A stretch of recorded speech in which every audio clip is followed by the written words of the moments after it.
Empezamos, genial. Vamos a continuar nuestro power hermoso, que venimos a full, a ver si podemos avanzar más, porque nos habíamos quedado por acá, ¿no? Lo último que habíamos visto era a este señor, ¿sí? Buffon. ¿Se acuerdan que el cual hablaba de las especies que eran nobles e innobles? O sea, las especies que se mantenían fijas y sin cambios a lo largo del tiempo, que eran las especies nobles, y las especies innobles eran las que iban mutando, se iban cambiando, pero para mal, digamos, ¿no? O sea, no iban evolucionando positivamente, sino que al contrario, involucionaban o evolucionaban hacia atrás, digamos. Una cosa así. A ver, esperen un segundo que me acaba de mandar un mensaje la prese. Esperemos a ver qué me dice.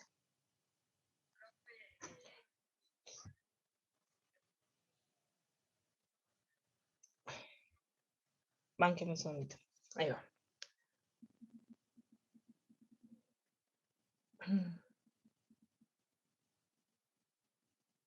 Bien. Oh, dice que hay solo 2 compañeros ahí en el aula, yo poquitos. Bueno, esto era más o menos lo que habíamos charlado de Buffon. Y acá dimos un par de ejemplos, ¿no?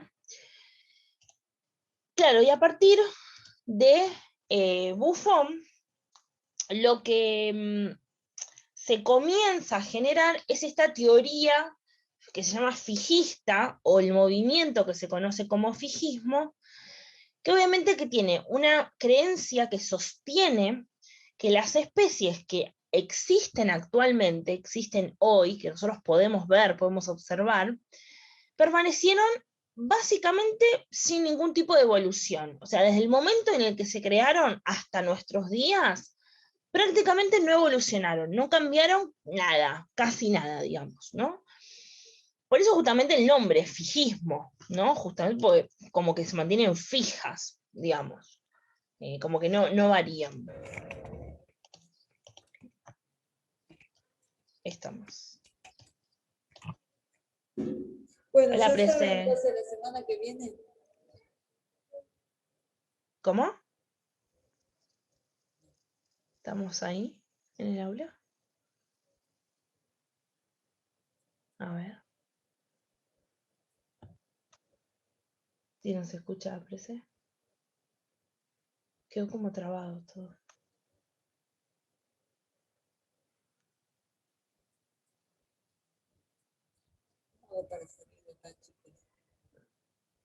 Euge, ¿me escuchás? Mm.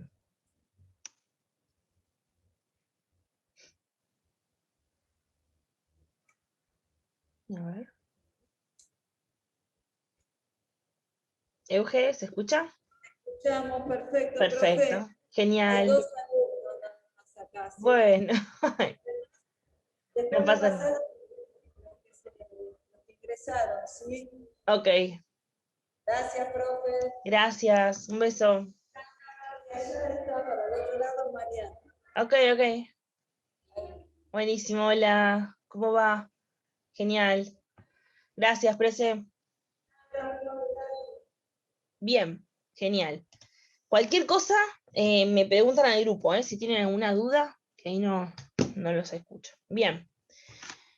Entonces, dijimos, el fijismo, teoría fijista, era una corriente de pensamiento que decía, sostenía que las especies, desde el momento en el que se crearon, no evolucionaban, o sea, se mantenían fijas, de ahí viene el nombre fijismo, a través del tiempo, o sea, no cambiaban, no se modificaban, hasta nuestros días, ¿no? Porque obviamente si llegaron hasta nuestros días es porque sobrevivieron desde el momento en el que se crearon.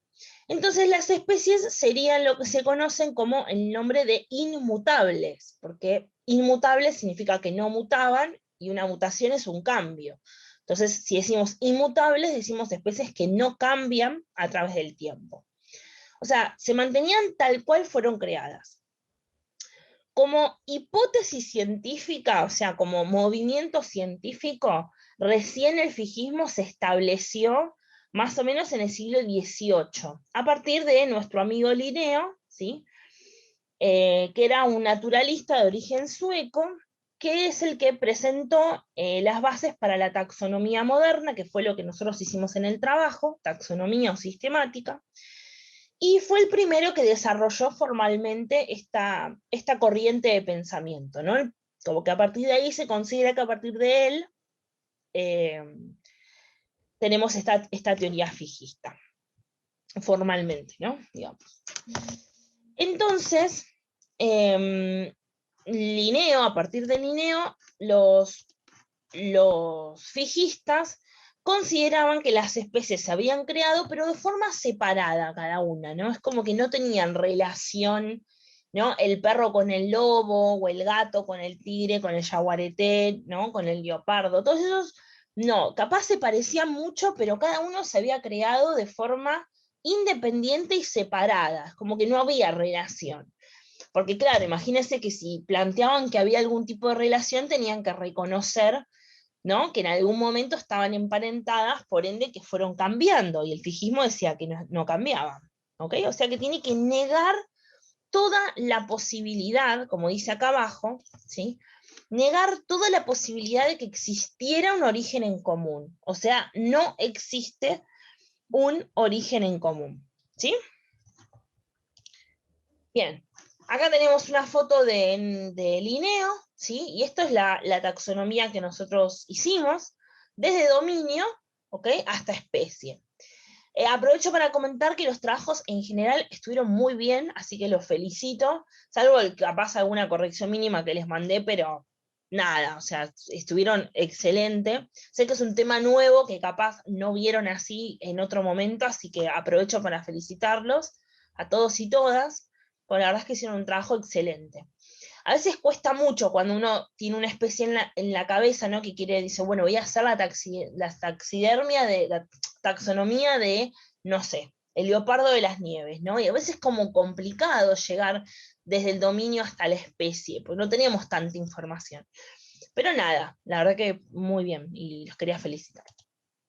Bien, entonces, el objetivo fundamental que tenía Linneo con esto de la taxonomía y la teoría fijista era establecer, obviamente, que Dios era grande, o sea, abarcaba mucho más de lo que el simple hombre podía observar, ¿no? Entonces, obviamente, eso se transmitía en la teoría fijista y se intentaba establecer como única ley o única teoría a tener en cuenta, descartando todas las otras. También, bueno, Linneo es conocido como el padre de la taxonomía, eso creo que ya lo habíamos mencionado, y el aporte que hizo con la teoría fijista y también con esta capacidad con la sistemática, ¿no? de poder clasificar las especies, aportó mucho a la teoría de la que hoy conocemos como teoría de la evolución. Quizás no fue lo que él quiso hacer, ¿no? Al contrario, él estaba en contra de la teoría de la evolución, pero quizás lo que hoy se considera mucho las ideas de Linneo, ¿sí? Para explicar la teoría de la evolución. Ya lo vamos a ver un poquito más adelante. Bueno, acá medio que lo empieza a definir, pero tiene que ver con la filogenia, ¿sí? Y etcétera. Pero bueno, lo vemos más adelante. Acá abajo hace un poco de referencia a lo que ya estuvimos viendo, esto de que todas las especies tienen un nombre genérico y otro nombre específico. Se llaman epítetos. Epítetos genéricos y epítetos específicos, ¿sí? El genérico hace referencia al género de esa especie, y el específico es el que se le da específicamente justamente a cada uno de los seres vivos, ¿no? Entonces, con este aporte, el siguiente paso fue encontrar relaciones y analogías entre las especies y cómo éstas podían agruparse en un mismo género. O sea, que el aporte de Linneo fue fundamental para establecer que algunas especies, a pesar de que Linneo no lo creía así, algunas especies realmente eran muy parecidas y estaban muy emparentadas, y compartían muchas características, ¿no? Pero eso surgió más adelante. Bien, pasamos a otra teoría o a otra corriente. ¿Hasta acá alguna duda, una pregunta sobre el fijismo? ¿No? No, ninguna. Ninguno. No, profe. Perfecto. ¿En el aula estamos bien? ¿Me hacen una seña de que están vivos todavía? Ponele. Están más dormidos que otra cosa, bueno. Ok, cualquier cosa que necesiten ahí en el aula, chiflen al grupo, ¿eh? Porfi, les pido. Ok. Bueno. El transformismo es otra corriente científica que surgió a finales del siglo XVIII, que fue el término transformismo, teoría transformista, fue primeramente usado por un señor que su nombre era Jean-Baptiste Pierre-Antoine de Monnet, ¿sí? Francés, pero se conoce como Caballero de Lamarck, o simplemente Lamarck, sé que le vamos a decir así. Fue el primer científico, el primer biólogo, el primer naturalista en seguir esta corriente, ¿sí? El transformismo lo tenemos que entender como una primera teoría acerca de la evolución. O sea, Lamarck fue fundamental para la evolución. Todos fueron fundamentales. Recién vimos a Linneo, pero digo, Lamarck marcó como, o sea, siempre se estudia en la escuela secundaria como contraposición a Darwin, ¿no? Hoy sabemos que Darwin es el que postuló la teoría de la evolución que actualmente se considera como válida, pero Darwin jamás podría haber hecho lo que hizo, ni postular lo que postuló, sin haber tenido en cuenta lo que dijo Lamarck, lo que dijo Linneo, ¿sí? Entonces, no es que una teoría es más válida que otra. Hoy se usa mucho más la teoría de Darwin, eso es cierto, ¿no? Es como que se cree más en esa teoría, pero nunca hubiera podido surgir esa teoría si no hubiera sido por los aportes de otros naturalistas. Entonces, no es que una teoría le ganó a la otra, son teorías que fueron modificándose para tratar de adoptar la más correcta, digamos, o quizás la que se adecua más a la historia de la evolución. Pero Lamarck es fundamental porque la importancia que él tiene en la historia de las ciencias es que fue el primero que pudo acuñar el término evolución, fue el primero que usó el término evolución, ¿no? Que antes no se tenía en cuenta. Entonces fue toda una revolución, imagínense que, o sea, fue algo que no se hablaba antes. Entonces, que uno diga, sí, hubo evolución, hubo cambios, y las especies cambiaban, casi que lo queman, ¿no? Y además, fíjense lo siguiente, Caballero de Lamarck, caballero, tenía un título de nobleza. Esto es muy importante. Ya después cuando veamos a Darwin vemos por qué. Bien. ¿Qué sostenía Lamarck con su teoría? Él decía que en el medio ambiente, o sea, en el ambiente en donde viven los seres vivos, se producen cambios, ¿no? Cambios naturales, obviamente, que se dan a través del tiempo. ¿Qué sé yo? Por ejemplo, se incendia un bosque de forma natural, o cambia el curso de un río de forma natural, cambia el clima, de pronto especies de plantas que vivieron, o sea, que estaban súper felices ahí, habitando ese medio, de pronto dejan de hacerlo, o no, o sea, cambios naturales, pero que se dan a través de largos periodos de tiempo, quizás 100 años, o 1000 años, o 1.000.000, ¿sí?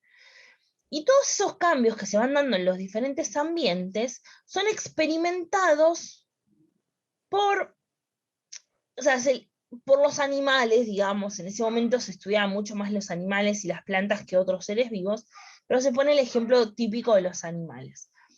Por ejemplo, cambios en su comportamiento. Es decir, cambia el curso de un río, ¿sí? Por X, no sé, hubo un deshielo y empieza a haber más caudal en el río.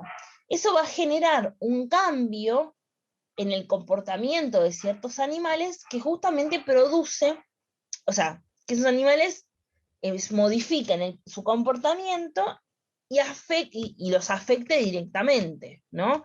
O sea, hay un incendio forestal de forma natural porque la temperatura es muy elevada.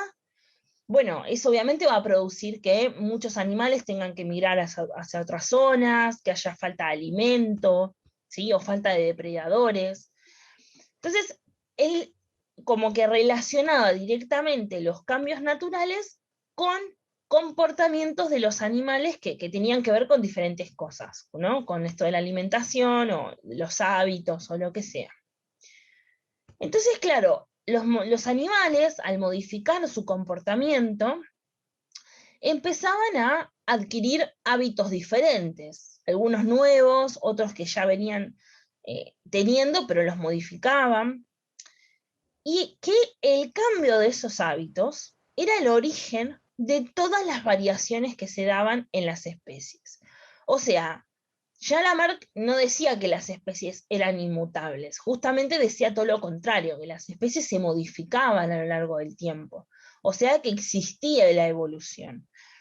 Pero claro, esa evolución era el resultado de un montón de cambios que se daban en los diferentes animales relacionados a su comportamiento o su hábito, ¿no? Que cambiaban el hábito. Qué sé yo, en vez de, con esto del ejemplo del deshielo, en vez de ir a tomar agua a determinada, no sé, al lago que se formaba por el deshielo, iban a un río, ¿no? O sea, ellos hacen un hábito de comportamiento, están yendo a tomar agua o a consumir alimento en otra parte, digamos. Bueno, todos esos hábitos que se modificaban daban como resultado la evolución, los cambios que se daban a nivel de la evolución. O sea que en sí esos nuevos hábitos eran también resultado de los cambios en el ambiente. O sea, resumiendo, los cambios en el ambiente producían las variaciones en la evolución, los cambios en las especies. Y claro, todos estos cambios inducidos por los cambios naturales, por las modificaciones naturales del ambiente, también estaban regulados por un deseo interno, ¿sí? Que tenía cada ser vivo por adaptarse. Es como si yo les dijera que no sé, por ejemplo, un búho que frecuentaba una especie de árbol, que el árbol terminó muriendo porque se quemó, ¿sí? Entonces, claro, ese búho tenía un deseo interno por sobrevivir, ¿no? Como una fuerza interna que le decía, vos tenés que sobrevivir, y para sobrevivir tenés que generar un nuevo hábito, ya no podés frecuentar ese pino que frecuentaba siempre porque no existe más, ¿no? Entonces, ahí ya hay un cambio natural, ya se tiene que generar un nuevo hábito, entonces el búho va a tener que ir a colonizar otro tipo de pino u otro tipo de árbol por un deseo interno que tiene de poder sobrevivir, ¿no? Un impulso interno, él decía. Entonces, claro, quizás este búho no tenía las garras adecuadas para otro tipo, tenía las garras para ese pino, esa especie de pino que se extinguió en esa zona, ¿no? Por el incendio. Entonces, claro, era tanto el impulso interno del búho para poder sobrevivir que con el correr de las generaciones, ¿sí? A través de muchos años, lo que le pasaba al búho era que terminaba por modificar sus garras para poder adaptarse a vivir a otro tipo de pino, ¿sí?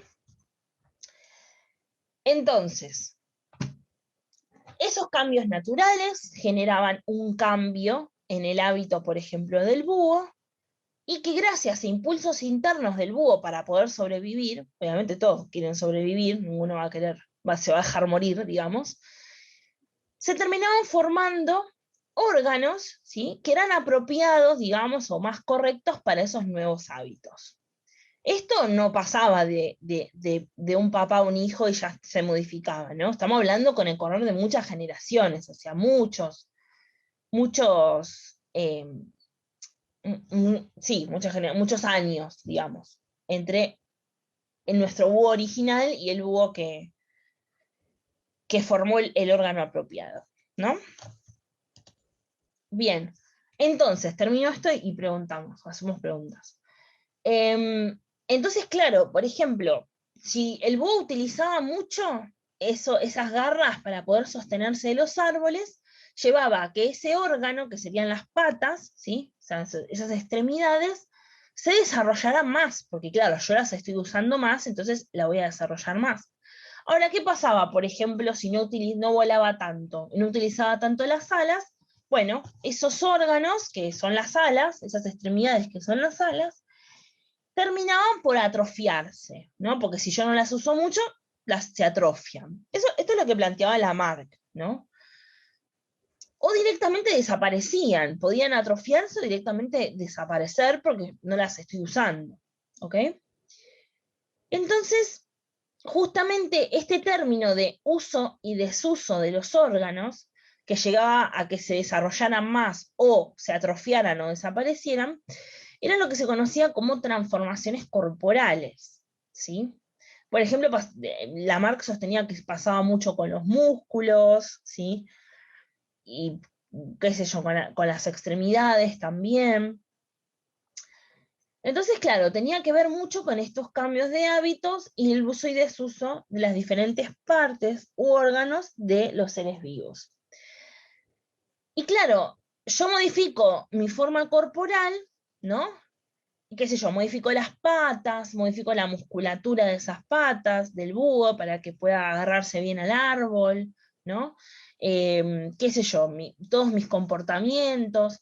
Entonces, todas estas modificaciones morfológicas, o sea, de su cuerpo, que se iban acumulando a lo largo de todas las generaciones de los seres vivos, terminaban afectando directamente, como ya dijimos, en realidad iban como a la par entre sus nuevas habilidades, sus nuevos comportamientos y sus cambios morfológicos, ¿no? Y obviamente que se transmitían a la descendencia, y es lo que Lamarck llamaba como herencia de caracteres adquiridos. O sea, herencia porque lo transmito a mis hijos. Y caracteres adquiridos hacía justamente referencia a que yo tengo que modificar, ¿no?, algún órgano o alguna extremidad o lo que sea del cuerpo de ese ser vivo, que justamente lo estoy adquiriendo como nuevo, porque el mismo medio ambiente me lo está brindando, ¿no? Me está diciendo tenés que modificar, tenés que adquirir estos caracteres, ¿no? Eso quizás es un poco complicado de entender, pero Lamarck puso un ejemplo, que hoy por hoy es el que, este era Lamarck, ahí está, muy bello. Quizás es el ejemplo que más se utiliza, es el que más se ve. Voy a subir esto un poquito por acá. Que era las famosas jirafas de Lamarck, ¿no? Y es como el ejemplo por ahí más estudiado, es el más claro. ¿Por qué? Porque Lamarck decía esto. Bien, las jirafas viven en la sabana africana, ¿no? O sea, viven en África. Y se alimentan de las hojas de los árboles, son herbívoros. Cuando hay sequía, ¿sí?, las hojas de los árboles escasean, obviamente, no tengo agua, el árbol no produce tantas hojas. Entonces, claro, las jirafas que tenían un cuello regular, unas patas de tamaño regular, se alimentaban de las hojas de más abajo de los árboles. Como hay sequía y no hay tantas hojas en los árboles, y capaz ya se alimentaron de todas las que estaban acá abajo, se tenían que alimentar de las que estaban un poquito más arriba. Pero ¿qué pasaba? ¿Llegaban a alimentarse de las que estaban más arriba? Y no, la verdad es que no. O sea, tenían que estirar más el cuello, estirar más las patas, ¿no? Porque si querían llegar a las hojas que estaban más arriba, no se podían poner un banquito o una escalera, obviamente. Entonces, sí o sí tenían o que estirar el cuello o que estirar las patas, o ambos, para poder alcanzar las hojas de más arriba. Como la sequía se daba todos los años, las nuevas jirafas, las nuevas jirafitas hijas, tenían que copiar el comportamiento de los papás, y los papás se tenían que todos los años estirar un poco más el cuello para alcanzar esas hojas.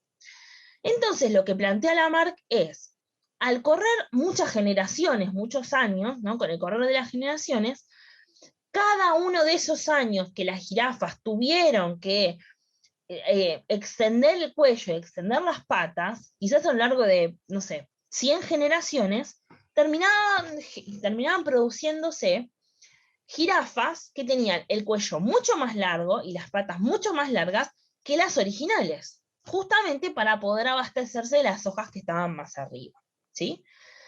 Entonces, él decía, hay una presión que se ejerce desde el ambiente, un cambio en el ambiente, que es la sequía que produce que los árboles no tengan tanta cantidad de hojas, y hay un cambio en el hábito de las jirafas. O sea, las jirafas tienen que cambiar su hábito de extender el cuello, ¿no? Para llegar a las hojas de más arriba. Como esto lo hacen repetitivamente todos los años, a lo largo de muchas generaciones y muchos años, como los caracteres de extender el cuello cada vez llegan un poquitito más alto, se heredan a la descendencia, ¿sí? O sea, mis hijos tienen estas características nuevas, con el correr de las generaciones, mis nietos lo van a tener, mis bisnietos, ¿no? O sea, todas las jirafas, vamos a llegar hasta las jirafas que conocemos actualmente que tienen el cuello y las patas mucho más alto, ¿no? Esto es lo que planteaba Lamarck. ¿Ok? Hasta acá, ¿alguna duda, alguna pregunta? ¿Algo que no se haya entendido? Sé que... Ay, no puedo abrir. Ay, no me deja abrir. Bueno, sé que quizás es un poco complicado este tema, pero más o menos se entendió. Sí, al menos para mí es fácil. Es como cuando te dicen de que si tus papás son altos y tu mamá también, es como estás hecho para ser alto. Claro, eso es a lo que se asemeja que decía Lamarck de los caracteres adquiridos. Es verdad, tiene razón lo que dice Juan, pero acá recordemos que siempre es porque el ambiente me está diciendo que tengo que hacer un cambio, ¿no? O sea, no es porque, bueno, se me cantó hacerlo, qué sé yo, no sé. La jirafa le gustaba Sí, tener el sí, o cuello, sea, ¿no? hay una razón para evolucionar. Exacto, exactamente. Hay un motivo, una razón, que en este caso, en el ejemplo de Lamarck, en lo que Lamarck planteaba, no es un ejemplo, sino es lo que él pensaba, era por el ambiente, ¿no? O sea, el ambiente natural era lo que producía eso. Bien, Es perfecto. como adaptarse o extinguirse. Adaptarse o extinguirse, totalmente. O sea, no quedan dos. O sea, es tener que elegir una. O te quedás donde estás y no haces nada, o tenés que modificarte para poder seguir viviendo, ¿no? Este es el impulso interno del que hablaba Lamarck, ¿ok? O sea, que todos los animales tienen un impulso interno y quieren sobrevivir. Entonces, modifica tus comportamientos, amigos, así, ¿no? O sea, corta la 8. Bien, en el aula, ¿me escuchan? ¿Chan? Creo que están más durmiendo que ni bola. Capaz que se cortó, no los veo moverse, nada. Bueno, ahí quedan. Ah, bueno, estamos a full con los... un Minecraft. Ahí puso Santi. Bueno, bien. ¿Qué Genial. pones? No sé, puso un muñequito. Bien, genial. Entonces, hoy, actualmente, si nosotros tenemos que estudiar a Lamarck, que de hecho lo estamos haciendo, tenemos que decir que la hipótesis de Lamarck, a ver, según Lamarck estaba bien, claro, obviamente, si no, no lo va a proponer. Hoy sabemos que no es tan así como Lamarck lo dijo, por eso no la consideramos como que es lo que sucede, decimos, bueno, es errónea, ¿no?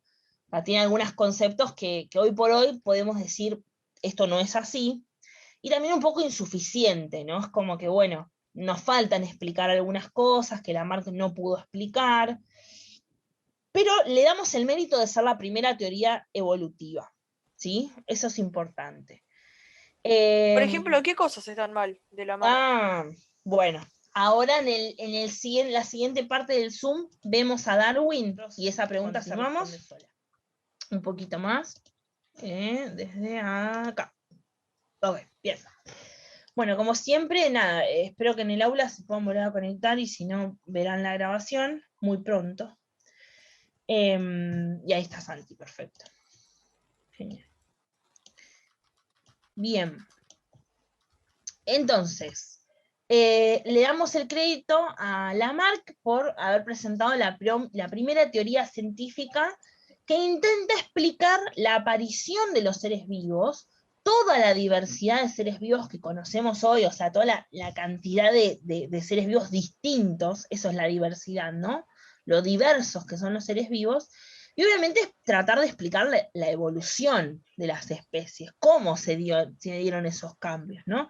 Porque es muy fácil decir, sí, buenísimo, hay un montón de cambios. Bueno, pero ¿cómo? A ver, explícame cómo. O sea, ¿no?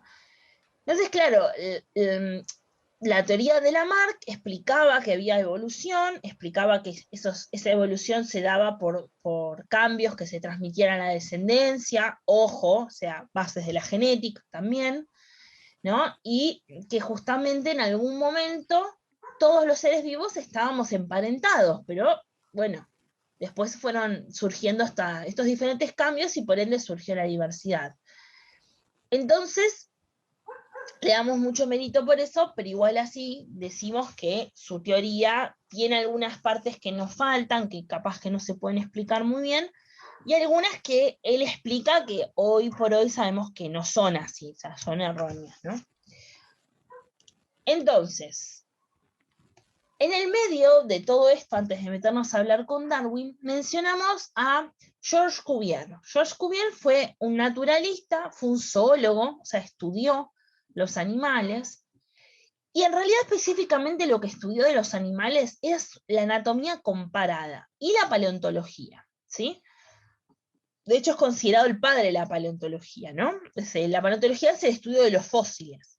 Y la anatomía comparada es el estudio de la parte anatómica de los animales, o sea, su cuerpo, todo lo que tiene que ver con los órganos y cómo están dispuestos, pero de forma comparativa. Por ejemplo, estudiaba, no sé, la pata de un elefante con la pata de una ratita, con una pata nuestra, sería una pierna nuestra, con quizás el ala, ¿no?, de un murciélago y la aleta de una ballena. Bueno, son todos órganos que son para la locomoción, digamos, cada uno diferente, pero los estoy comparando el mismo órgano, ¿no?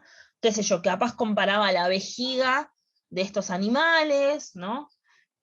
O no sé, la cubierta del cuerpo, cualquier cosa que pertenezca a la anatomía, pero siempre estamos hablando de que en los diferentes animales es siempre el mismo órgano, digamos, ¿no? Porque si no, no podemos estudiar un estómago y una pata, porque es otro órgano, claramente. Entonces, claro, él estudiaba anatomía comparada, estudiaba la paleontología, era el padre de la paleontología, y fue un científico que se posicionó a favor del fijismo.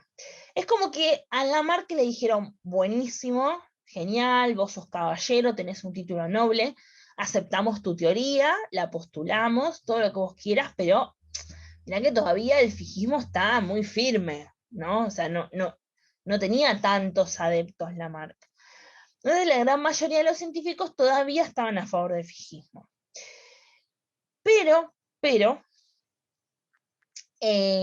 Cuvier tenía a favor que él estudiaba especies que ya capaz no existían, ¿no? Los fósiles, justamente.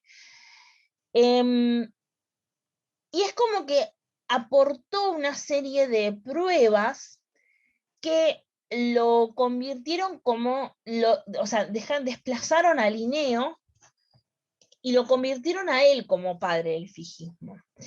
Pero en realidad no exactamente el fijismo en sí, sino como una rama del fijismo que se conoce como catastrofismo, ¿sí? Catastrofismo viene de catástrofe, ¿sí? ¿Por qué? Porque, claro, él estudiaba los fósiles. Cuando uno estudia los fósiles, capaz que no encuentra todos los huesos, por ejemplo, de un animal, del mamut, ¿no? O sea, capaz que se puede encontrar todos los huesos, pero capaz que encuentra un fémur, ¿no? O sea, un omóplato, qué sé yo, un cráneo. Entonces, a veces capaz que ni eso, es como que uno se tiene que imaginar cómo era ese animal. Claro, Cuvier se dio cuenta de esto y dijo, pero entonces existió a lo largo del tiempo, o sea, en el pasado, algún tipo de catástrofe natural, ¿no? Que hacía como desaparecer algunas especies o algunos huesos, por ejemplo, de algunas especies. Entonces, claro, por eso formuló el catastrofismo, que tenía como base principal que existían catástrofes naturales que extinguían algunos animales o algunos fósiles, ¿no? Y él trató de explicar,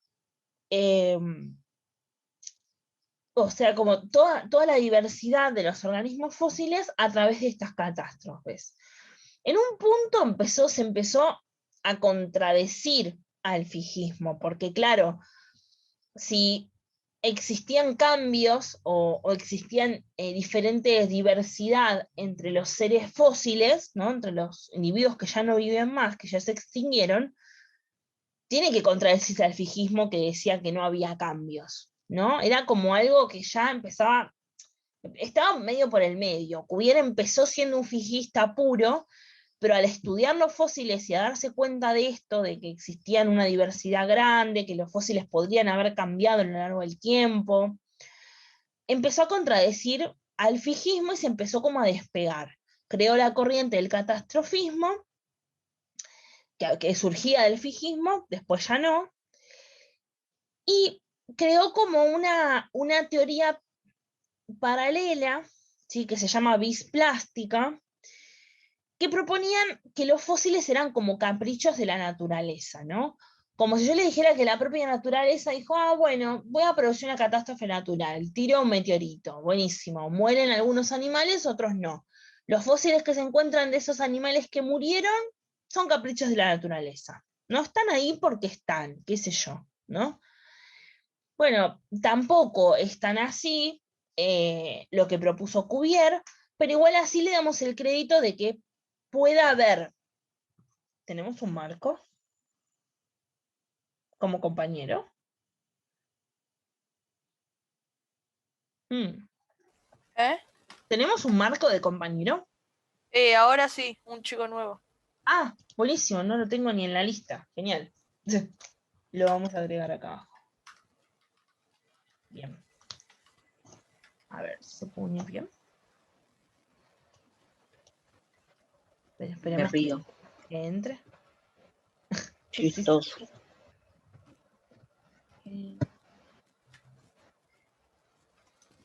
Bueno, ahí se está uniendo.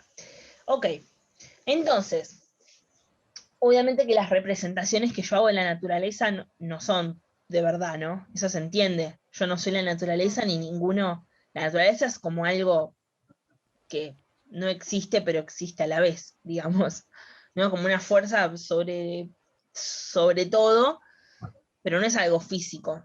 ¿Se entiende, no? ¿Eso? Sí, sí. Bien, perfecto. Yo la represento porque, bueno, nada, pero claramente no. Bien, entonces, Cuvier lo tenemos como un naturalista que empezó siendo fijista y luego se fue adaptando según los estudios que iba realizando, propuso el catastrofismo, es el padre de la paleontología, estudió los fósiles y creó una teoría alternativa que es la bisplástica, que proponía los fósiles como caprichos de la naturaleza. Algunos fósiles, quizás no todos. Le damos el crédito por haber pensado la evolución de una forma diferente, haberse como despegado del fijismo, y obviamente por haber estudiado los fósiles y haber dado como evidencias de que existían y que eran todos distintos. Por eso le damos todo el crédito a Cuvier. Bien, entonces, leamos esto, así podemos pasar a Darwin. Decía, Cuvier sostenía que cada especie es una realidad fija a partir de su creación, guiándose por una idea catastrofista, en la cual planteó que cuando las especies morían, dejaban una semilla y de ahí las mismas especies se reproducían. O sea, empezó siendo fijista, ¿sí? O sea, todas las especies se generaban a partir de una creación divina, pero no descartaba esta idea del catastrofismo que recién mencionamos, en donde decía que cuando las especies morían por una catástrofe natural, dejaban una especie, entre comillas, de una semilla, y de ahí las especies se reproducían y seguían viviendo, ¿no? Por ejemplo, si encontraba el fósil de un mamut, para seguir con el mismo ejemplo, y podía ver un elefante actual, él decía que ese mamut, al morir por una catástrofe natural, dejaba una semilla que de esa semilla nacía otro individuo más, hasta llegar a nuestros días y tener el elefante que conocemos hoy, ¿no? Esa era como la idea general. Bien.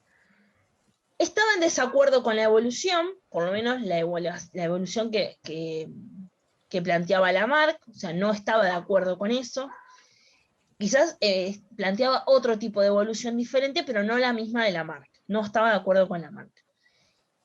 Y también, bueno, acá nada, un dato extra, pero Cuvier había estudiado diferentes momias de diferentes animales, principalmente provenientes del Antiguo Egipto, porque se tenía muchos datos, ¿sí?, sobre esa época, y al compararlas con las especies vivientes de nuestros días, por ejemplo, no se comparó el cráneo de un gato del Antiguo Egipto con el cráneo de un gato de ahora, él observaba que no había tantos cambios, ¿sí?, por ejemplo, en los huesos, ¿ok?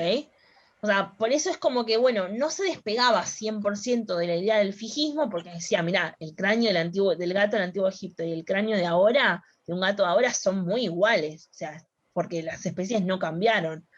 Claro, pasa que en ese sentido se mantenía con las ideas fijistas, ¿no?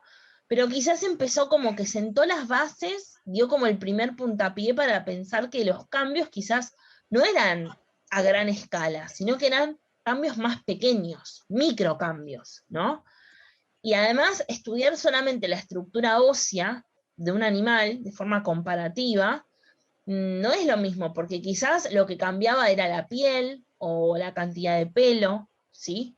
O el comportamiento. Eso también son cambios, también responden a la evolución. Así que, bueno, nada, se estaba acercando, digamos. Este era Cuvier, ¿sí? Una fotito para que lo vean. Bien, era, como ya dijimos, el fundador de la anatomía comparada de los vertebrados, justamente porque planteaba estas leyes de las correlatividades que decía que las estructuras óseas de los antepasados, comparadas con las actuales, eran bastante parecidas, ¿no? Establecía una correlatividad. Eso lo estableció mediante una ley, la ley de las correlatividades.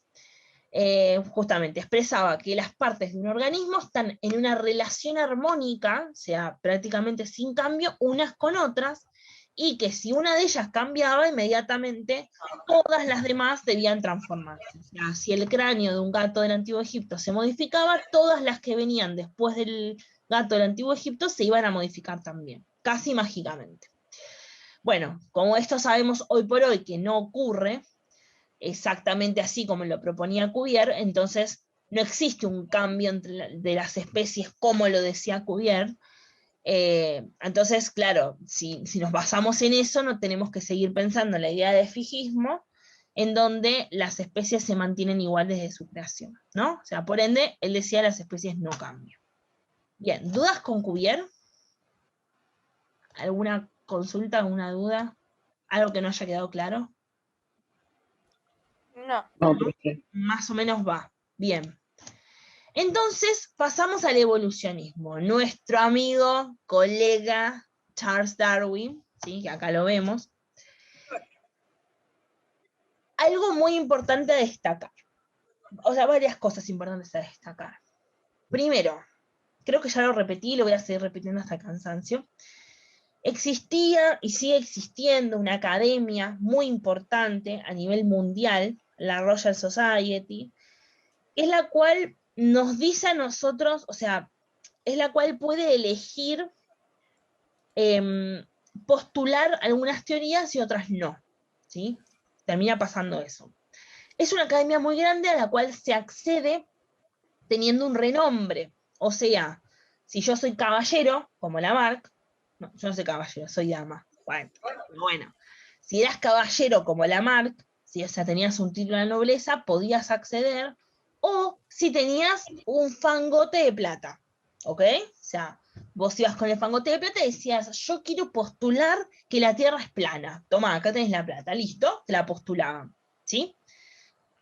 O sea, el nombre Royal Society ya nos está hablando de una sociedad real, esa es la traducción exacta, por ende, lo que se llama un cuatro de copas, ¿no? Un don nadie, ¿no? Llega a la Royal Society y es muy poco probable que le den bolilla, ¿sí? Esto pasó a lo largo de la historia, pero millones de veces. Mucha gente, muchísima gente, llegaba con una teoría y era completamente desplazada o rechazada porque no tenía los medios para acceder a la Royal Society. Esto pasó con la evolución y pasó con la teoría evolucionista. Darwin trabajó en paralelo con varios naturalistas, ¿sí? Por ejemplo, uno de ellos era Wallace, que, claro, los dos estaban trabajando sobre la teoría de la evolución, pero ¿qué pasó? Darwin tenía el renombre y los medios como para patentar, ¿sí?, su teoría de la evolución. Wallace no pudo hacerlo. Pero hoy entendemos que el tema es así y no podemos dejar afuera a todos los evolucionistas que planteaban lo mismo que Darwin, pero no llegaron a la Royal Society. Así que cuando mencionamos a Darwin, ¿sí?, que pues lo vamos a mencionar por una cuestión que es más fácil, pero esto lo tengo que aclarar, siempre tengan presente que Darwin no es el único que trabajó sobre el concepto de la evolución. De hecho ya vimos varios naturalistas, Cuvier, Linneo, Lamarck, ¿sí? Todos ellos también trabajaron sobre el concepto de la evolución y todos pudieron llegar, por eso hoy los podemos estudiar en la escuela, pero hay un montón que no llegaron a postularse, ¿sí?, pero también trabajaron, ¿sí? Y esto sigue pasando hoy en día. Así que es importante que lo tengamos presente siempre que estudiemos cualquier tema relacionado a cualquier tema de la ciencia. ¿Sí? Un ejemplo para que entiendan específicamente lo que está pasando hoy, por ejemplo, con la vacuna del COVID. Hay un montón de empresas de países tercermundistas, por ejemplo Argentina, que están trabajando en la elaboración de la vacuna, o en la producción, o en la distribución, o en lo que sea. Por ejemplo, el CONICET, que es nuestro, está trabajando en la vacuna, pero, ¿qué dicen? Las vacunas vienen de China, o las del Reino Unido, ¿no? Entonces, claro, dejan afuera porque quizás Argentina no tiene los medios para acceder, ¿no?, a grandes empresas o a grandes reconocimientos. Entonces, esto sigue pasando hoy en día. Lamentablemente, la plata mueve el mundo y la ciencia no queda fuera de esto, ¿sí? Así que tengámoslo siempre presente. Habiendo hecho esta aclaración, estudiemos a Darwin teniendo presente que no fue el único y que muchos trabajaron con Darwin, ¿sí?, a la par de Darwin. Entonces, Charles Darwin, acá lo vemos en la fotito, era un anciano súper contento y súper feliz porque postuló la teoría de lo que hoy conocemos como evolucionismo o teoría de la evolución. Más o menos alrededor de 1850, más o menos, ¿sí? Publicó una obra cuyo nombre entero es Sobre el origen de las especies mediante la, ahí me comí una L, selección natural o la preservación de las razas favorecidas en la lucha por la vida. Ese era el título del libro. Ahora, lo conocemos más corto y más fácil como El origen de las especies de Darwin. ¿Ok? Este libro se sigue comercializando, es uno de los libros más vendidos a nivel mundial, así que si a alguno le interesa y lo quiere comprar, lo podía hacer tranquilamente. Bien. Mejor no, dicen por ahí. Bien, este libro, el que postuló Darwin, conocido como El origen de las especies, posiblemente es la obra más importante en la historia de la biología. Y puse de la historia, otra vez. O sea, re mal lo hizo la profe el Power. Justamente porque propone un mecanismo evolutivo, o sea, un mecanismo de la evolución muy diferente al que proponían los otros naturalistas. O sea, diferente a Lamarck, diferente a Cuvier, diferente a Linneo, diferente a todos. El cual ya conocía, o sea, tengamos presente también que Darwin, ¿sí?, medio que, a ver, cuando Lamarck estaba en la última parte de su vida, Darwin estaba naciendo, ¿ok? O estaba siendo adolescente. Entonces eran casi contemporáneos. Las teorías de Lamarck se hicieron conocidas, al igual que las de Cuvier y las de Linneo y las de todos, los que tenían acceso.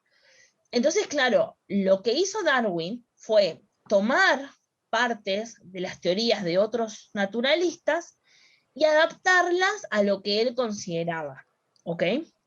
Entonces, mecanismos evolutivos ya se conocían, quizás no era exactamente el que Darwin quería proponer, pero sí se conocían, ¿ok? Esto también es algo muy importante. Él sabía que la versión transformista de Lamarck conducía a un callejón sin salida, ¿sí? Por diferentes motivos. Uno de ellos era esto de los caracteres adquiridos, no estaba bien establecido cómo esos caracteres se transmitían a la descendencia, ¿sí? Acá, Juan, te estoy respondiendo para vos que preguntaste lo de las insuficiencias de la teoría de Lamarck, ¿sí? Lamarck explicaba los caracteres adquiridos, pero no explicaba cómo pasaban eso, no hablaba de genes, no hablaba de cromosomas, de material genético, nada de eso. El tema de la presión del ambiente tampoco quedaba muy claro, porque no se veía reflejado en todas las especies. O sea, no todas las especies respondían igual, no todas las jirafas estiraban el cuello, no explicaba qué pasaba con las jirafas que no extendían el cuello, ¿sí? Era como que Entonces, profe, la teoría de Lamarck no estaba mal, estaba incompleta. estaba incompleta, por eso decíamos que era insuficiente.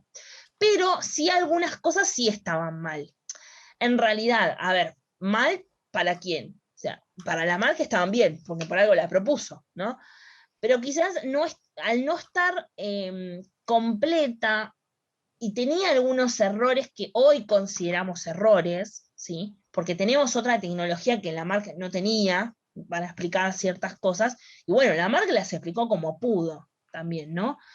Igual que Darwin también explicó como pudo, todos explicaban como podían con las herramientas que tenían en ese momento. Hoy tenemos otra serie de avances y de herramientas para poder explicar esto, y hoy podemos decir que la teoría de Lamarck era errónea, o era incompleta, o lo que sea, pero en ese momento explicaba súper bien, según Lamarck, ¿no? Lo mismo le pasó a Darwin, lo mismo a todos. Entonces, bueno, claro, hay que tomarla siempre entre pinzas. Hay que reconocer lo bueno, hay que reconocer lo malo y reconocer lo que tenían en común.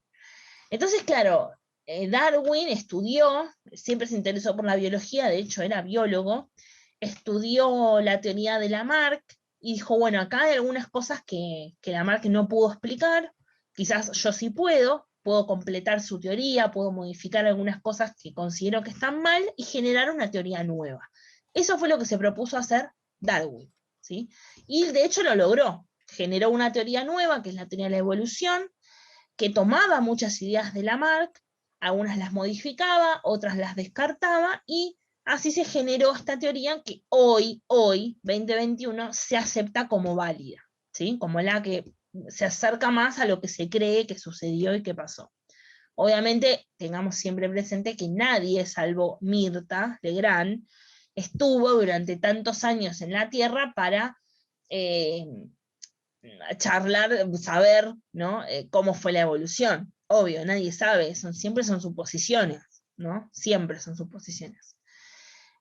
Entonces propuso un mecanismo evolutivo muy diferente. El mecanismo evolutivo recibe un nombre, ¿sí? El nombre es selección natural, ¿sí? Término que vamos a charlar y discutir hasta el cansancio. ¿Qué es la selección natural? Por lo pronto me está hablando de que la naturaleza está seleccionando algo, ¿no? El nombre ya me dice la naturaleza o algo relacionado con la naturaleza está seleccionando. ¿Qué selecciona? ¿Con qué criterio? ¿Qué sé yo? No sé, lo vemos después. Por lo pronto sabemos selección natural. En realidad, lo que hizo Darwin fue ensamblar una serie de teorías ya formuladas, pero que estaban desarticuladas. Este aquí, a Darwin. Entonces, Darwin tomó diferentes teorías y las unió, modificó ciertas cositas y propuso su teoría de la evolución.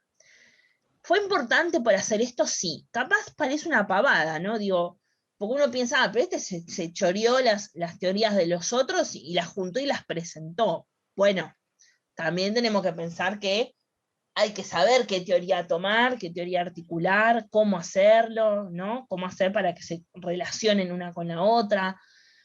Tampoco fue fácil, ¿no? Y Darwin fue muy criticado, muy criticado. sobre todo por los creacionistas, los fijistas que seguían existiendo y siguen existiendo hasta el día de hoy. Entonces a Darwin lo ridicularizaron mucho, y como él hablaba de una teoría de la evolución, que teníamos un ancestro en común, que éramos parecidos a los monos, etc., se tenía, pobre Darwin, que comer todas las caricaturas como la que vemos acá, ¿no? Ridicularizado como si fuera un mono. No es fácil nunca presentar una teoría nueva. Pongo un ejemplo ahora para que se entienda bien. La gente que piensa que la Tierra es plana, ¿no? Los que realmente creen en la teoría terraplanista, están siendo muy ridicularizados, ¿no? O sea, cómo la Tierra va a ser plana, pero no es que es redonda, pero no se puede sostener, esto no se puede explicar. Ojo, yo no descartaría nada, todas las teorías empezando siendo alguna locura, ¿no? O sea, Galileo dijo no, Copérnico dijo que la Tierra giraba alrededor del Sol y lo quemaron por eso, o sea, imagínense, y tenía razón al parecer, ¿no? Entonces, claro, siempre tengamos en cuenta esto, lo voy a decir muy, muy llanamente, pero antes de bardear una teoría, tendríamos que primero estudiarla muy bien, tratar de ver la lógica de las personas que proponen esa teoría, ¿sí? Nunca descartemos nada porque nadie tiene la verdad absoluta de nada en la ciencia, ¿sí? Nunca se tiene la verdad absoluta. Siempre son suposiciones, que algunas quizás tienen más evidencia que otras, tienen más pruebas, se creen más, pero no significa que las otras no estén correctas, ¿sí? Y además Sí, pensemos... pero Espera, profe, espera. la teoría se pierde cuando entras a la página de la NASA y te fijas que hay un satélite grabando la Tierra las 24 horas. Y en Bueno, ningún momento se muestra que es plana. ok, tendríamos que ponernos a discutir sobre el organismo NASA, ¿no? Porque, ¿qué es la NASA? ¿No trabajamos nosotros en la NASA para saber que lo que nos están diciendo es la verdad o no? O sea, son cosas que uno va dudando, o sea, lo que yo siempre trato de transmitir cuando explico estos temas, sobre todo, es que nosotros tenemos que dudar siempre, siempre, de todo, siempre hay que dudar. Porque si nosotros nos quedamos con lo que nos dicen, es como que nos encasillamos, ¿no? A ver, yo no digo quizás dudar de cosas, la lámpara que tengo acá al lado es blanca, bueno, no voy a dudar que la lámpara es blanca porque conozco el color blanco, todo lo que quieras, pero una cosa es lo que nosotros podemos ver y podemos tocar, pero cuando nos están pidiendo que confiemos en cosas que no podemos ver, en cosas que no podemos tocar, en cosas que no podemos escuchar. O sea, tenemos que permitirnos dudar si fueron así o no, ¿no? O sea, a mí me pueden mostrar la foto de un tiranosaurio Rex y el sonido que hace, y ¿quién estuvo ahí para escuchar el sonido del tiranosaurio Rex? ¿No? O sea, o saber que era así su cuerpo. Podía haber sido de otra forma. Lo dibujaron así porque lo dibujaron así, ¿ok? Lo mismo pasa con todo este término de la evolución, lo mismo pasa con el planeta Tierra. Ninguno de nosotros, creo, corríjame, nos fuimos a una nave espacial para ver la Tierra desde lejos. Tenemos que creer en imágenes que nos provee un organismo mundial como la NASA, pero no se olviden que ese organismo mundial que es la NASA está manejado por un grupo de personas, igual que la Royal Society, ¿no? O sea, acá cada uno obviamente es libre de pensar lo que quieran y todo lo que ustedes piensen para mí es válido, es 100% válido. Todo, ¿eh? Yo les doy la razón. Pero yo, acá la profe Flor, yo yo elijo dudar de todo. No sé, es una elección personal, obviamente, pero pienso que si nos encasillamos solo pensando una sola cosa, una sola opción, quizás dejamos afuera un montón. A ver, no nos olvidemos que por miles y miles de años se creía en la teoría de la generación espontánea y era muy válida. Y para todas esas personas que vivieron en esos años era la única teoría que aceptaban. Y por eso decimos, pero escúchame, es obvio que los animales no nacen de la nada. Hoy nos parece una obviedad, pero qué sé yo, en ese momento era una teoría que se ajustaba mucho y si vos no pensabas eso, estás loco. O sea, y hoy le está pasando lo mismo con un montón de teorías. Entonces, bueno, por lo menos le damos el beneficio de la duda. Después elegimos qué creer o no. ¿no? Yo creo que la teoría es el planeta Tierra no es plano, yo lo creo eso, ¿no? La profe Flor, yo no creo que sea plano, yo creo que es como nos enseñaron siempre. Pero sin embargo, no desacredito a los que piensan que sí es plana. Por lo menos le doy el beneficio de la duda. Qué sé yo. O sea, nada. Voy a dejar de compartir, vamos a dejar acá, porque, por ejemplo, mi Sí, hermano. pero profe, también para decir que la Tierra es plana hay que ignorar un montón de ciencias. Por ejemplo, la gravedad no entra en el sentido de que la Tierra es plana. Bueno, mira, yo te voy a decir algo. Mi hermano cree que la Tierra es plana. Él me mostró una serie de cosas, de leyes físicas, que él no las está anulando, pero tienen como otra explicación. Yo no me voy a meter en este tema específico porque la verdad es que no la tengo bien La en luna es clara. plana, papi. ¿Cómo? La luna es plana. Bueno, acá el compañero dice que la luna es plana. O sea, ¿Y qué pasa La cuando luna es gira? plana. Cuando la luna es plana, ¿qué pasa cuando gira? no O si sé. solo vemos una cara, no sé, amigo. Yo solo digo, la luna es plana. Ok. No sé, digo cualquiera yo. O sea. Pero la luna, en todo momento en la Tierra siempre se está viendo una parte de la luna. O sea, de que cuando la Tierra gira, técnicamente no se podría ver la luna. Ok. Pero vos estás viendo la luna desde ¿dónde? ¿Desde Y, por Argentina? ejemplo, yo la puedo ver desde Argentina. Y cuando se Sí. hace de día, me puedo ir a, por ejemplo, a Rusia, que ya es de noche. Y se ve la luna igual. Pero La se luna ve es la plana, misma por fin. cara. Bueno, yo me lo acabo de confirmar. ¿Cómo? Nada, nada. A ver. Profe, Sí. Sí. hay que irnos. ¿Cómo? Dice, vayan tranqui, nos vamos la semana que viene. Exacto, lo voy a decir así con esa voz. Nada, termino con esto. Los que están en el aula creo que ya se fueron o ya se pueden ir. Chao, Marco. Termino con esto. Todas las teorías que pensemos son válidas. Tenemos que tener fundamentos. Acá, si Santi piensa que la luna es plana, él habrá hecho su investigación y habrá llegado a esa conclusión, ¿no? Lo que está mal es repetir algo que otra persona nos dice que es así sin hacer las investigaciones por nuestra cuenta. Además, piensen ustedes que cada vez que nosotros investigamos por nuestra cuenta, hacemos un ejercicio mental y nos abrimos a un montón de posturas que capaz no conocíamos, no estábamos teniendo en cuenta. Entonces, hacer ese ejercicio es importante, es lo que hacen los verdaderos científicos y es lo que a mí me gustaría que ustedes hagan respecto a todo, no solamente a estas teorías, ¿no? O sea, aplicado a la política, aplicado a la economía, ¿sí? Eso estaría muy bueno que se pueda hacer aplicado a todo, ¿no? Cuesta, es un ejercicio mental que a veces cuesta mucho, muchísimo, pero se puede hacer, ¿sí? Piensen que Stephen Hopkins, el hombre más inteligente del planeta, por lo menos creo yo, hasta, no sé, hasta ahora, no sé. Sí, No, no descartaba la posibilidad de que existan los aliens. exacto, ni que la Tierra La tuviera del cubo forma como Rubik. de dona, ¿ok? De rosquilla, decía que la Tierra podía tener una forma de rosquilla. Y bueno, él habrá tenido su fundamento, habrá hecho sus investigaciones para concluir eso. O sea que no importa si lo dice Stephen Hawking o si lo dice mi vecina acá al lado, es igualmente válido. Lo importante es hacer la investigación adecuada para no decir algo que uno no cree, ¿no? Y repetir lo que dicen otras personas. Eso es para mí, es lo que yo sugiero que hagan, ¿no? Obviamente. Pues cada uno adoptará su postura, sus teorías, su todo. ¿Está? Pero bueno, me parecía muy importante recalcar esto. ¿Quedó alguna duda con lo que vimos hoy? No, profe. ¿No? Que más o menos se entendió. No pretendo que se entienda al 100%, pero más o menos la idea general. Ok, entonces, nos volvemos a encontrar la semana que viene, ¿sí?